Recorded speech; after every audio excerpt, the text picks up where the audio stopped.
Welcome to the Social Media Takeaway. I'm your host, Louise McDonald, and this is the show for business people who want to learn how to use social media as a sales and lead generation tool. So if you like the show, please make sure you subscribe. And if there's anyone at all that you feel would benefit from what we're going to chat about here today, please make sure you share this episode with them. Today, I'm delighted to be joined by John Murray. John is a personal brand expert. He has been trained by the world's leading headshot photographer, Peter Hurley, in 2014, and has gone on to be named one of the top 100 headshot photographers in the world. John merges behavioral sciences with world-class photography, teaching people to unconditionally love themselves and their faces. Wow, I love that. Nobody likes how they look in a photo, do they? They do after they leave here, I have to say. Good answer. Yeah. No, people hate themselves in photographs because when we see ourselves in the mirror, we think we look like that and then we don't. So it's back to front and we're the only person in the world who sees us. So when we see a photograph of ourselves, it's the wrong way around and your brain is trying to figure out why you don't look like you. So we all pick one thing on our face we don't like and we blame it on making us feel uncomfortable, even though it's not that at all. It's empathy because the person in the photograph is uncomfortable and you're just being socially appropriate to them. God help them. Brain thinks it's an actual person standing in front of you and it's not.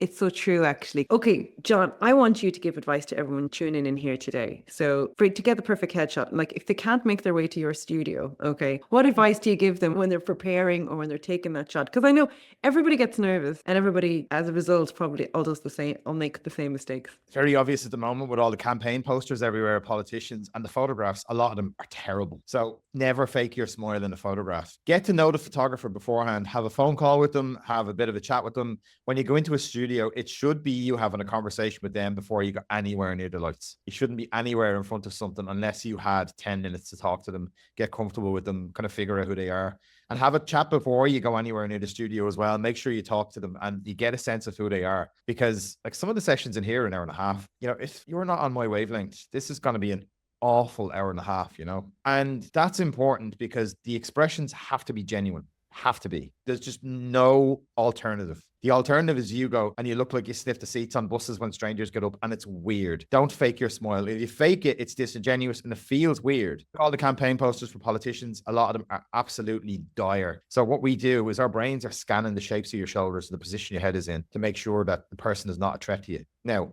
we've had eyeballs for 90 million years and we've been looking at squishy things like us for 90 million years. So when we see it on a screen, your brain believes that's an actual person standing in front of you and you interact with it as if it is. So if somebody has a genuine smile on their face, we connect with that genuine smile. If they have an awkward smile on their face, it's like, why are they doing that to me? Like that's uncomfortable. And when we see ourselves doing it, we do the same thing. We feel uncomfortable for ourselves and that's why we feel bad. But when we see other people doing it in photographs and it's a bad picture or it's an uncomfortable picture, we feel uncomfortable with them. So we reflect, or that's what empathy is. It's us reflecting what we see in other people and mimicking it. So it's important that the headshot, even if it's tiny on the screen, it does the exact same thing. It makes us feel connected to the person who's standing in front of us, even if they are just on a screen. But there's so many different things that are in the images that we don't think about because it's my job to think about it. But when you're walking into a studio, make sure you're connected to the photographer. Make sure you kind of know them. Make sure they have a sense of you. You have a sense of them. Have a chat with them. You should be talking to them the whole way through the session. Other tips: don't get your hair cut the day of the thing. Just don't. You go in, you don't like the hairdresser, you're coming out, or the barber, and you come out and you're not happy with the haircut. It's going to reflect in the photographs. And you're going to have bits of hair everywhere. So if you get your hair cut, if you get it done once a month or once every 6 weeks, get it done in the middle. Like, get your headshots done right bang in the middle, because your hair is going to be that way for the longest period of time. Like when you get it cut fresh, it's fresh that day. You're not going to be totally fresh every single time somebody sees you unless you're obsessed with getting your hair cut. And you don't want to get it done when you're walking around like Oscar Wilde, like you've arrived on top of the car and the hair's everywhere, because you don't go around like that either. So it's the bit in the middle is good. So about halfway. Layers are cool. Never wear anything fluorescent or look with mad patterns as well, because the lines are too close together. There's a thing called moire, and when the lines are too close together, it looks like the patterns are moving on the screen, Right. Even if it's a photograph. So that's important. And you can overthink it. Drink plenty of water before the headshot session. You need to look hydrated. Don't have a hangover going in, because like nobody needs to be seeing red glassy eyes. And most photographers won't even bother to tell the retoucher to fix that. Like, you had a whopper hangover. But yeah, there's loads of different things, but it's important again that like if you're getting them done professionally, even if you're going to use a selfie, selfies are perfectly fine on LinkedIn. Perfectly fine. People think I'm mad for telling people that, but they are perfectly fine as long as they're well lit. Get the light behind the camera, get the light source that side of the camera. Like stand near a window with nice light outside, not when the sun is like baking the stones and it's coming through the window and it's nuclear outside, because you're going to be squinting and stuff. But make sure that the light is that side because you need to be seen. Like it would be terrible if the light source was totally behind me and I'm here now as a silhouette of myself. Can't connect to that. No. There's probably 1,000 other tips. Don't do duck lips because it looks like a cat's bum. Never do that. Yeah, that's it. But the psychology then behind it all. So what should you be thinking like when you're getting your photograph taken?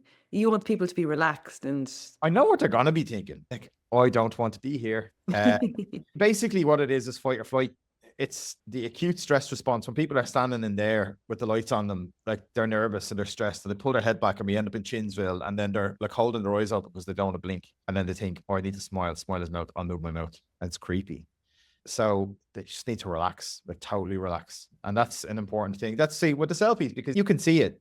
You know your side, you know. So what you're doing is you're holding the camera up and you're putting it in a position to show off the side that you favor. That's the thing. You're in control. But if photographer's in control, it's completely different. So you're going to have to relax and you're going to have to allow it to happen. But then again, you want to be having the chats with them and stuff like that. And if you go to a photographer, and I say this to photographers all the time, if you don't like people, you have no business taking photographs of people. Go to a photographer who's going to talk to you and who will connect with you on a human level because it's going to relax you. It's going to make things so much easier. And if they're good crack as well, it just makes life so much easier. You know, that's what people come in here for, is the fun of it. Like, and then they get the photographs, but their personalities are reflected in the photograph because they've allowed themselves to allow me to see it. Makes sense? I think you made an interesting point though, John, and that it's really good for anyone tuning in. Everybody thinks you need to be wearing a suit or your shirt or whatever else. You don't. Even if you're working, you're CEO of a bank, it doesn't matter. You can wear a t-shirt, you know, it's fine. I think as long as the colors that you wear suit you, that's the most important thing, that they're not washing you out, that, you know, that they go with your complexion and all of those things. That definitely does help. Like, it definitely helps. So anyone listening in, I did a great podcast episode with Aoife Dunnican. And she kind of goes through all of that. So if you were wondering about color for profile pics, that's definitely a good show to check out after this one, because she gives some really good advice on it. Thanks a million, John. Really enjoyed it. See you later. Bye. That's it, everyone. That's another episode of the Social Media Takeaway.